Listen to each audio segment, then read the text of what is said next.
এই যে ওয়াটারটা একদম ব্লু।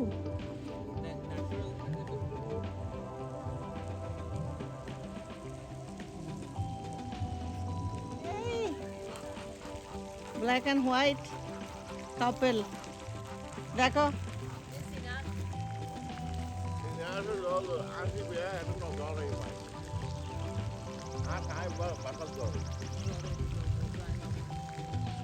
এখন জোয়ারাইলি জোয়ারাই হলো। নাইফটা মনে হয় অনেক শার্প ছিল। এই যে রান্নার প্রস্তুতি চলছে। জিশান ভাই মাংস দিতেছে, দেখি তো জিশান ভাই রান্না করবেন আপনি? দেখছেন কি সুন্দর করে মাংস ওয়াশ করার ব্যবস্থা আছে এখানে, অনেক সুন্দর জায়গা, সব ব্যবস্থা এখানে আছে। এখন আমরা এই যে লাইভ খাসি, লাইভ চিকেন, হ্যাঁ এভরিথিং ফ্রেশ। আমরা আজকে অনেক মজা করবো। হ্যাঁ, আমাদের রাজীব চলে আসছে।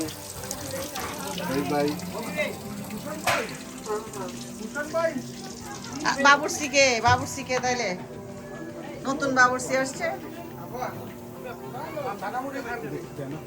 আমি বাইরে আসার সময় একটু ইয়ে খাইছি, ওই কি বলে ওই রেস্ট এরিয়াতে ঢুকছি তো একটু ইয়ে করে আসছি। ভাই দেখছেন কত কাজ করতেছে, কাঁচা মরিচ ধনিয়া পাতা, এটা যে গ্রান এগুলো কিন্তু ক্ষেতের কাঁচা মরিচ আর অনর খেতির না, অনর খেতির আল্লাহ দুয়া নো অনর খেতি। আচ্ছা নেক্সট টাইম আফাল্লা লিসিম। আচ্ছা ধন্যবাদ। আসলে ধনিয়া পাতা এত গ্রান লাগতেছে, হ্যাঁ ফ্রেশ তো যে গ্রান দেখুন না। আর গার্ডেন রেডি। ও দারুণ দেখুন। কাঁচা মরিচ দেখুন না, অনলাইন কিছু পাঠাইম না। কেন ফাটাইবেন, হাত দিয়ে অনাইন না লই রেখ দিন। অনরা চলে এলি না না দুজন হাতে তো হলো না। আর আইবে তো গাড়ি চালাই না পারি। বুও দর্শে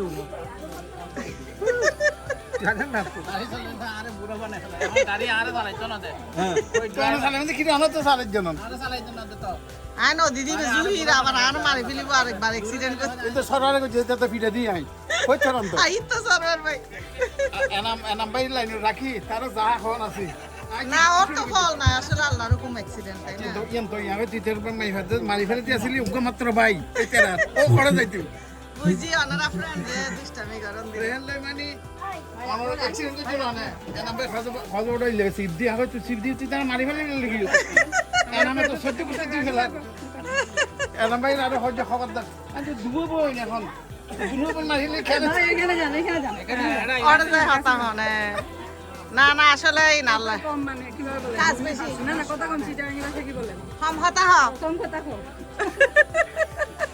কিতান মাত না তুই আমি কাছে শিখতেছি দুই হাসিনা আমরা কিন্তু দুই হাসিনা, ওনার নামও হাসিনা, আমিও হাসিনা। আবার ফেসবুকে তো কিন্তু আপনারা দুইজন খুব অ্যাক্টিভ।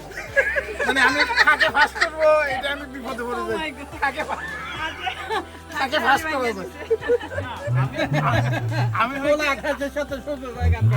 আমি তো শিল্পী না, যার জন্য আমার কোনো ভাব নাই, তখন যাই আপনাকে ছাড়া তো গান সুন্দরই হবে না, আপনি শিল্পী না হলে কি হয়েছে, আপনার মিউজিক ছাড়া তো গান বাজবেই না। শিল্পীরা বললেই বলবো ভাই আমার তো একটু পরে আপনার গান আমি আসছি। নাইস ভাইয়ের গান মিউজিক ছাড়া তো গান কখনো সম্ভব হবে না।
রাজু ভাই যদি আপনি এই যে নাম কেমন লাগছে ভালো ভালো ওকে না আমি হসপিটালে গিয়ে 100 দিন ভালো হয়েছে আল্লাহ আমাকে রহমত দিতে আমি বৃষ্টির জন্য চিন্তা করছিলাম বৃষ্টিটা কাটা গেছে বন্ধ হয়ে গেছে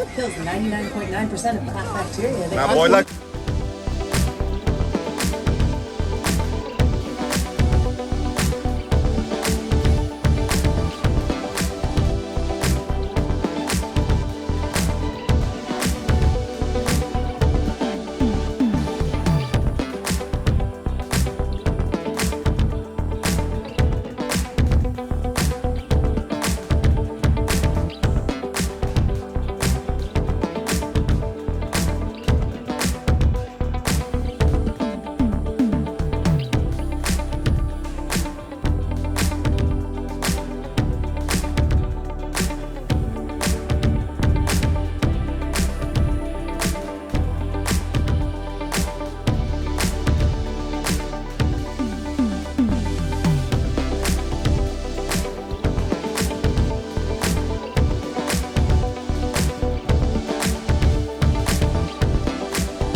এখানে আমাদের দুই হাসিনা আপা আসলে জাজমেন্টের ব্যাপারে যখন আমার কাছে আসে আমি বিপদে পড়ে যাই যে কাকে নাম্বার 1 বানাবো দুইজনেই 100 ফার্স্ট কাকে দেব তাই প্রত্যেকবার আমাকে দুইটা পুরস্কার কিনতে হবে থ্যাংক ইউ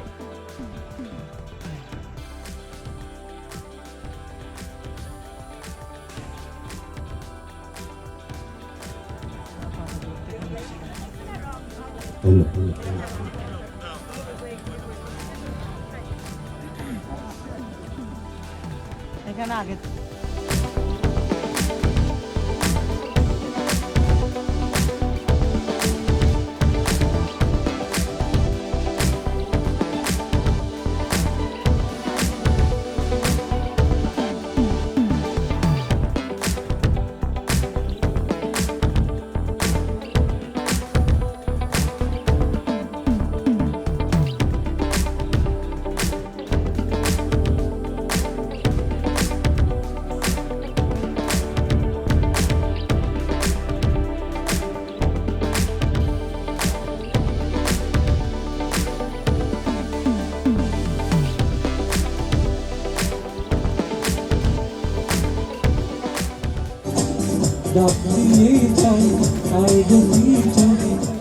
আমরা এখানে নতুন তাদের কাছে নতুন অতিথি তো অনেকে কমেন্ট দিতে পারে নেইবার যারা আছেন তারা তো আমাদেরকে চিনেন আমরা কারা তো এখন আমাদেরকে সবকিছু মেনটেন করে আমাদের আনন্দটা আমরা নেব किरान में फरक है दाम होगा সান সান वो हड़गी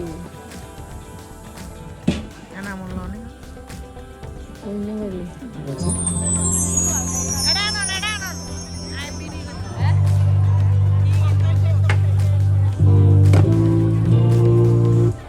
আমি খাবো না কেন তো আনতে বললো আ তো অনলাইন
কোনো সংশয় নাই।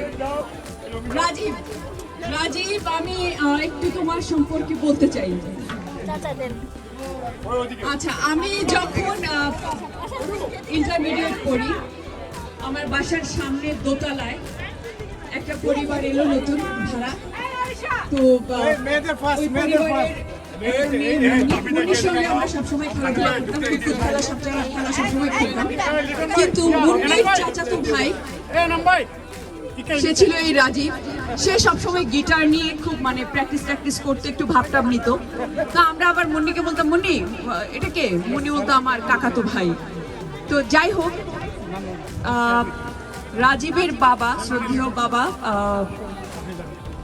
উনি আমার শ্রদ্ধেয় গানের শিক্ষক। আমি এটা বলতে চাই, স্যারের কাছে আমি অনেক শিখেছি, কিন্তু রাজীবের সঙ্গে তখন আমার কখনো কথা হয়নি। রাজীবের সঙ্গে আসলে আমার কথা হয়েছে নিউ ইয়র্কে আসার পরে। এটা হচ্ছে বোধহয় একটা কি বলবো, irony, right? Definitely this is an irony যে রাজীবের সাথে আমার কথা হয়েছে। রাজীবের সঙ্গে সবসময় দেখা হতো, কিন্তু কোনোদিন কথা হতো না আমরা নেইবার হওয়া সত্ত্বেও। কিন্তু আমরা আমেরিকাতে আসার পরে আমাদের কথা হয়েছে, আমাদের সখ্যতা। আচ্ছা, ধন্যবাদ। রাজীব, তুমি কি কিছু বলতে চাও? আমার খুব ভালো লাগছে। আমার কিন্তু বন্ধু, সবচেয়ে বড় কথা হচ্ছে প্যান্ডামিকে আমরা খুবই তখন চ্যানেল 52 থেকে আমরা অনেকগুলো লাইভ শো করি। তখন তো করোনা থেকে বের হতাম না। তখন এনাম ভাই ছিল, হাসিন ফারাজ ছিল, সবাই ছিল, আরো অনেক আমাদের বন্ধু বান্ধবী ছিল। তারা সবাই মিলে আমরা এখানে খুবই এনজয় করতাম, কারণ ঘর বন্ধু ছিলাম। এখানে আমাদের আরো আন্তরিকতা বেড়ে যায়। আর আগে থেকে চিন্তা, তো আজকে আরো খুব চেনা থেকে মুখ চেনা থেকে এখানে হলো। Thank you. আমরা আবার গানে ফিরে আসবো খাওয়ার পরে, খাওয়া দাওয়া হজম করার জন্য আমরা আবার আসবো। এখানে কবিতা হতে পারে। Thank you. ও আরেকটা কথা, আমার কিন্তু আপা কিন্তু আমাকে একটা চেইন গিফট করেছে। আমি জানি না এটা কোথায় আছে চেইন। এই চেইনটা আমাকে দিয়ে দেওয়া হয়েছে। I don't know. আগের বার উনি ব্রেসলেট দিয়েছিল, যেখানে এসে আমি দেখলাম আরেকটা ই পেলাম। উনি ওনার স্বরচিত কবিতা আবৃত্তি করবেন। থ্যাংক ইউ আপা। কেমন লাগছে অনুষ্ঠান? অসাধারণ লাগছে। আপনাকে এখানে পেয়ে আরো বেশি ভালো লাগতেছে। আমাদের আনন্দ মাত্রা অতিরিক্ত, মানে দ্বিগুণ আপনাকে পেয়ে। Thank you so much. আমিও তোমাকে দেখে অনেক খুশি, অনেক ভালো লাগতেছে। তোমার এই জেনারেশনের ছেলেরা যে এখানে আসছে, আমার ছেলেকে এত করে বলছি সে আসবে না, আমি চিনি না, আই ডোন্ট নো এনিবডি। না জি, আমরা যখন ছোট ছিলাম আমার আব্বা আমাদেরকে গান শিখাইছে, হারমোনিয়াম শিখাইছে, এবং বাংলাদেশি কালচার। তুমি গান জানো? একটা গান করো না আন্টি, গান করবো না, তবে আমাদেরকে আমরা বাংলাদেশি কালচারটাকে আলিঙ্গন করা, নিজের করে নেওয়া, সেটা আমরা ছোটবেলা থেকে আর শিখেছি। এটা একটা পরিবেশও লাগে। আমার বাচ্চারা তো এখানে বড় পায় নাই তো এরকম। একা আমি যখন আসছি কোনো বিদেশি বাংলাদেশি ছিল না, যার কারণে বাংলাদেশি মানুষ দেখেই নাই। কি বলবো, তাও অনেক অনেক ইয়ে হয়েছে আগের থেকে, একটু মানে বাঙালি পরিবেশ জানতেছে। হ্যাঁ, ওরা এমনি অ্যাডাপ্ট করতেছে বা চেষ্টা করতেছি। ওই যে এখানে চিনে না, কথা বলতে পারবে না ওদের। তবে আন্টি আপনাকে এবং ববি আঙ্কেলকে আপনাদেরকে অনেক সুন্দর লাগে। আপনাদেরকে ফেসবুকে এবং বিভিন্ন সোশ্যাল মিডিয়ায় দেখি, এটা খুবই ভালো লাগে। আপনাদেরকে অনেক অ্যাডমায়ার করি। আপনারা অনেক সুন্দর মাশাআল্লাহ, এবং আপনারা এগিয়ে যান। আপনাদের আপনাদের জন্য অনেক অনেক অনেক অনেক অনেক শুভকামনা এবং আন্টি এটা বলার জন্য কৌশলে ঠকিয়ে যাচ্ছে যারা সাধারণ মানুষকে বর্গতে জল্পনা কল্পনা শেষে সব ছলা কলা বিনাশে থাকতে হবে আমি আমাকে খাওয়াইছে অনেক বগরছি জীবন বলিতে হবে করে তুমি ভালো কাজে ভালো কিছু দিয়ে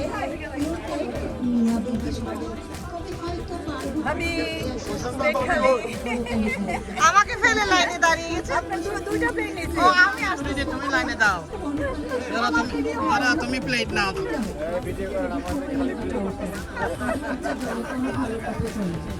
কাজের বিনিময়ে খাদ্য। কারো খাবার পাই নাই।